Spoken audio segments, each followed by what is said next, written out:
श्री स्वामी समर्थ. जय जय स्वामी समर्थ. नमस्कार. तुम्हा सर्वांचे आपल्या स्वामी आई या स्वामीमय चॅनलमध्ये मनापासून स्वागत आहे. स्वामींच्या कृपेने नेहमीच तुमच्या आयुष्यात सुख, समाधान आणि आनंद असावा, इतकेच मी आपल्या स्वामींच्या चरणी प्रार्थना करते. आणि आपल्या आजच्या या नवीन आणि सुंदर व्हिडिओला पुन्हा एकदा नव्याने सुरुवात करते.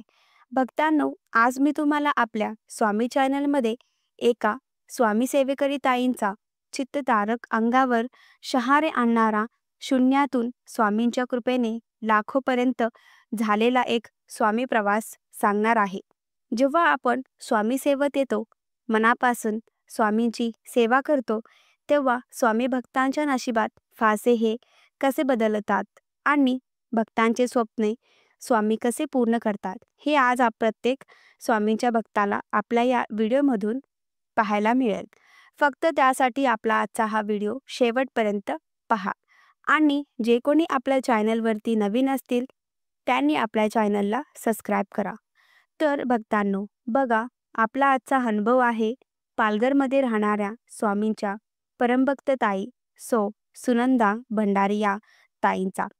ताई म्हणतात, सर्वप्रथम सर्वांना श्री स्वामी समर्थ. जय जय स्वामी समर्थ. मी सुनंदा भंडारी आणि आज खूप आनंद होत आहे की मी स्वामी भक्त आहे. नशिबाने मला ही सेवा मिळाली आणि त्याच नशिबाने माझ्या नशिबाची संपूर्ण रेषा बदलून टाकली. मी खूप जुनी स्वामी भक्त असं काहीच नाही. खरं तर 2005 मध्ये माझं लग्न झालं. लग्न म्हणजे सगळ्यांच्या विरोधात. माझं एका मुलावर प्रचंड प्रेम, पण घरच्यांचा आमचा लग्नाला विरोध असल्याने मी पळून लग्न केलं. माझ्या लग्नात माझ्या आईबाबांनी मला कायमचं त्यांच्यापासून परक केलं. खरं तर लग्नाआधी ज्या आईबाबांनी मला फुलासारखं जपलं, हवं नको ते सगळं काही दिलं, त्यांच्या आईबाबांनी लग्नात मात्र माझं श्रद्धाचं घातलं. तो प्रसंग माझ्या आयुष्यातील सगळ्यात कठीण प्रसंग होता. लग्न झालं आणि सगळं चित्र बदलून गेलं. लग्नाआधी माझे आई वडील मला हवं नको ते सगळं द्यायचे, कारण परिस्थिती ही तशी होती. माझ्या पप्पांनी सरकार नोकरी तर आईसुद्धा गव्हर्नमेंट जॉब होती. मात्र लग्नानंतर माझे पती हे एका गाडीवर ड्रायव्हरचे काम करायचे. जवळ खूप पैसा असे काहीच नव्हते, मात्र खाऊन पिऊन आम्ही सुखात होतो.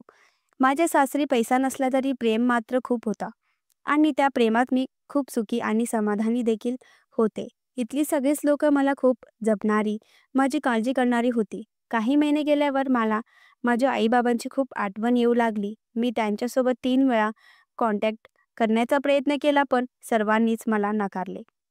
मग मी स्वतःच्या मनाशी समजूत काढत शांत झाले. पण त्याच दरम्यान माझ्या बाबांच्या किडनीला एक मोठी गाठ झाली आणि त्या गाठची ऑपरेशन करण्यासाठी सर्वात मोठी डॉक्टरांनी रिस्क सांगितली. जसं मला कळालं, मी बाबांना पाहण्यासाठी घरी गेले, पण सगळ्यांनी पुन्हा मला नाकारला. मला घरातही येऊ दिलं नाही. मग मी माझ्या सासरी आले. त्या दिवशी मी खूप रडले आणि त्यावेळी माझी चुलत जाऊ देखील आमच्या घरी होते. तिने मला जवळ घेऊन खूप समजावले, मला धीर दिला. सर्व काही नीट होईल, थोडा वेळ जाऊ दे, असेही तिने मला सांगितले. आणि त्यावेळी पहिल्यांदाच तिने मला स्वामी सेवेचा मार्ग दाखवला आणि मग मी तिला स्वामीबद्दल सर्व माहिती विचारली. तिने मला ग्रंथ आणून दिले. मग मी स्वामी सेवेला सुरुवात केली. ती माझी पहिली स्वामी सेवा पायरी. माझी पहिली स्वामी सेवा 21 सारामृताची होती. मी स्वामींच्या समोर संकल्प केला, 21 सारामृतांचा निर्धार केला. स्वामींकडे माझ्या घरच्यांची मला स्वीकारू दे, इतकी फक्त मला एकच हट्ट होती. मात्र माझी 7 पारायण पूर्ण झाली. 8व्या पारायणाला मी स्वामींच्या समोर बसली. अगदी 11 अध्याय वाचले. माझा 12वा अध्याय सुरू होता आणि तितक्यातच मोबाईलचा रिंग वाजली. पण मी पारायण करत होते म्हणून दुर्लक्ष केले. मात्र 4 वेळा फोन वाजत आणि मग माझ्या सासूबाई माझ्या जवळ आल्या. कुणाचं काही अर्जंट काम असेल म्हणून त्यांनी माझ्याजवळ मला फोन दिला. जेव्हा मी फोनमध्ये नीट पाहिले तर माझ्या आईचा कॉल होता.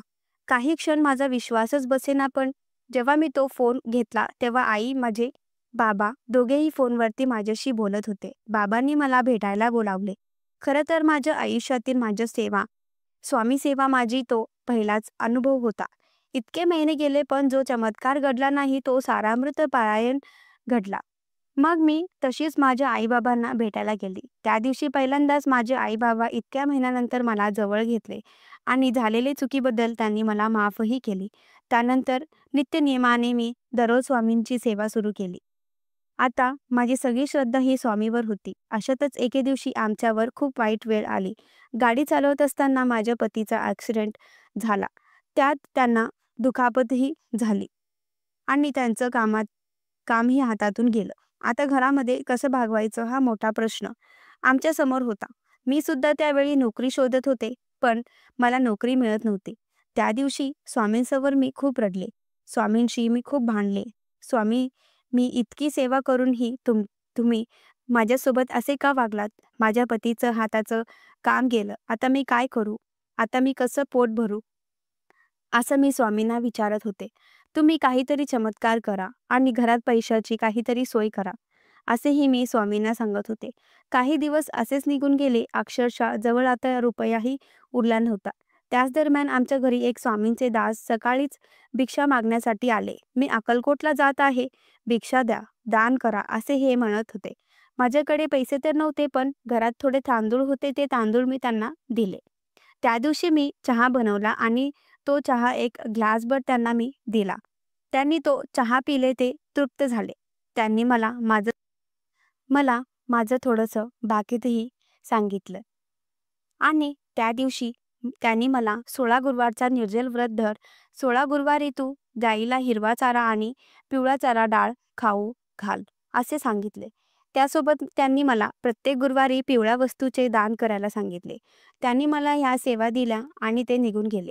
जात असताना मात्र त्यांनी 50 रुपयाची एक नोट माझ्या हातात घातली आणि हीच नोट तुझं भाकीत बदलेल, असेही त्यांनी मला सांगितलं. त्यामुळे त्यावेळी खरंच तर माझ्याकडे रुपयाची नव्हती. मी त्या पैशाने पैसे घ्यावे हवे होते, पण त्यांनीच मला पैसे दिले याचे मला नवलही वाटत होते.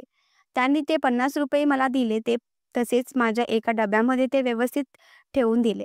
पुढे जसं त्यांनी मला सांगितलं तसं मी 16 गुरुवारचे व्रत धरले. स्वामीसमोर संकल्प केला आणि माझ्या व्रताची सुरुवात झाली. प्रत्येक गुरुवारी आमच्या शेजारी असणाऱ्या गोमातेजवळ मी जायचे आणि गोमातेला मी हिरवा चारा खाऊ घालायचे. पिवळी चणा डाळ आणणं शक्य नव्हतं, कारण तेव्हा जवळ एकही रुपया नव्हता. असेच माझे 6 गुरुवारी पूर्ण झाले. त्यानंतर 7व्या गुरुवारी अचानक मला एक स्वप्न पडले. त्या स्वप्नात श्री स्वामी समर्थ महाराज होते. महाराज माझ्याकडून पुरणपोळी मागत होते आणि ते स्वप्न मला पहाटे पडले होतं. बरोबर गुरुवारच्या पहाटे स्वप्न पडले.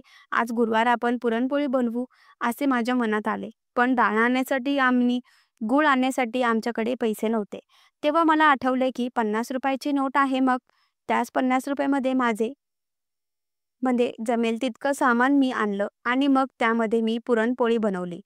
पहिली पुरणपोळी ही स्वामींच्या समोर नैवेद्य स्वरूप ठेवली. दुसरी पुरणपोळी ही गोमातेला खाऊ घातली. त्याच दिवशी आमच्या घरी माझ्या सासऱ्यांचे काही मित्र आले होते. ते मित्र गुजरातवरून पालघर येथे स्थायिक होण्यासाठी आले होते, कारण त्यांच्या नोकरीची बदली झाली होती आणि आमच्या शेजारी असणाऱ्या तालुक्यामध्ये त्यांची राहण्याची सोय झाली होती. त्या दिवशी जेवणात मी त्यांना पुरणपोळी दिली. पहिल्यांदाच त्यांनी ती पुरणपोळी खाल्ली आणि त्यांनी ती खूप आवडली. त्यावेळेस त्यांनी मला पुरणपोळीचा तू स्टॉल लाव, असा सल्ला दिला. मात्र माझ्याकडे पैसे नाही. मी माझी परिस्थिती त्यांना सांगितली आणि त्यावेळेस त्यांनी स्वमदतीने मला काही रुपयांची मदत केली. त्यांनी मला लोकेशनही बघून दिली आणि मग तालुक्यांच्याच ठिकाणी मी पुरणपोळीचा व्यवसाय सुरू केला. खरं तर सुरुवातीला पहिल्यांदाच दिवशी माझ्या 100 पोळ्या विकल्या गेल्या. त्यानंतर लोकांचं चव आवडू लागले. मग मी बिझनेस लाडू, मुगाचा हलवा, रव्याचे लाडू असे काही मिनिमम पदार्थ ठेवू लागले. कारण सुरुवातीपासूनच माझ्या हाताला एक वेगळी चव होती आणि ती चव मला धंद्यात कामी आली होती.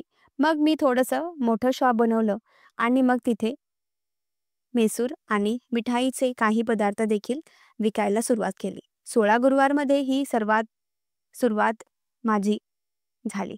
आणि 16 गुरुवार पूर्ण होण्याच्या आधीच माझ्या या व्यवसायाला सुरुवात मोठी यश प्राप्त झाले. आता माझे पती, माझे सासरे सगळेच मला या व्यवसायामध्ये मदत करू लागले. माझा व्यवसाय हळू-हळू पुढे गेला आणि तुम्हाला खरं सांगते काही महिन्यामध्ये मला लाखोचा नफा मिळाला. आज आमच्या भागामध्ये माझी 7 अशी दुकाने आहेत आणि प्रत्येक दुकानामध्ये स्वामींची कृपा आहे. प्रत्येक दुकानामध्ये गर्दी असते, लोकांच्या असंख्य ऑर्डर्स असतात आणि ऑर्डर्सनुसार मी आता मोठा स्टॉल देखील कामासाठी ठेवला आहे. खरं तर ते ₹50 मध्ये बरोबर ते बाबा मला सांगून गेलेले हे ₹50 तुझे भाग्य बदलेल आणि त्या ₹50 मधून सुरू केलेला पुरणपोळीचा व्यवसाय आज लाखोपर्यंत पोहोचले. ही माझी आयुष्यातील सर्वात मोठी स्वामी कृपा. वाटलंही नव्हतं नशीब इतकं बदलेल आणि नशिबाला इतकं मोठं कधी यश लाभेल. पण स्वामी कृपा झाली. जसे मी स्वामींचे व्रत गेले, स्वामींच्या सेवा करत गेले, स्वामींचे मंत्र जप करत गेले, तर अशी मला अनुभूती यायला लागली आणि आज शून्यातून मी लाखोपर्यंत पोहोचले. स्वामींकडे एका वेळी ₹1000 मागितले, पण आज स्वामींनी मात्र मला लाखो रुपये दिले. ही फक्त आणि फक्त स्वामी कृपा आहे. कारण स्वामींशिवाय हे सर्व काही अशक्य आहे. आज माझा संसार सुखाचा आहे. सगळं काही आनंदाचं आहे. कधी-कधी स्वामी जे करतात ते चांगल्यासाठीच करतात. हे देखील मी अनुभव कदाचित त्यावेळी माझ्या पतीचा ॲक्सिडेंट झाला नसता, पतीची नोकरी गेली नसती तर कदाचित माझ्यावरती जबाबदारी आली नसती. इतक्या मोठ्या व्यवसायात मी कधी उतरली नसती. पण त्याच एक एक काम केलं होतं. मी रिस्क घेतली, व्यवसायाची सुरुवात केली आणि आज उच्च पदावरती पोहोचली. म्हणजे स्वामी जे करतात ते आयुष्यात चांगल्यासाठीच करतात. याची देखील मला भरभरून प्रचिती आली. खरंच स्वामी सेवा अगाध आहे आणि स्वामी सेवा अफाट आहे. स्वामी शक्ती पाठीशी आहे आणि स्वामी कृपा सोबत आहे. श्री स्वामी समर्थ भक्तांनो, अत्यंत अद्भुत बघा, नशिबाचे फासे बदलणारा हा दिव्य अनुभव तुम्हाला कसा वाटला कमेंट करा आणि असेच पुढचे अनुभव पाहण्यासाठी चॅनलला सबस्क्राईब करा. श्री स्वामी समर्थ. जय जय स्वामी समर्थ.